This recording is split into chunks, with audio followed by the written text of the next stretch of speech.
I'm just making a short little video basically on, I guess you could say, a little hack in terms of measuring as you go along on the loom.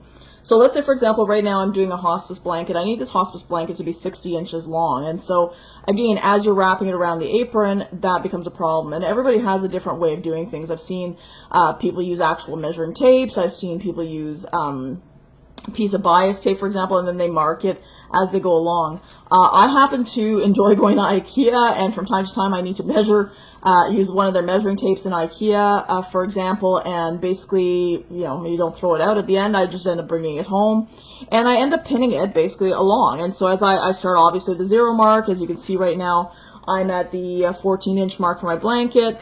As I go further and further along, I change the pin, and I move it along until I get to whatever length I happen to need. I did see another person actually do the exact same thing, but instead of using pins, they ended up using like little clips on the side to hold the ruler, and basically they just kind of moved it as they went along, which I thought was a really cool idea, because again, you don't want to get stuck with the pin. Sometimes it's very tight to try and get the pin in. The pin can damage the paper.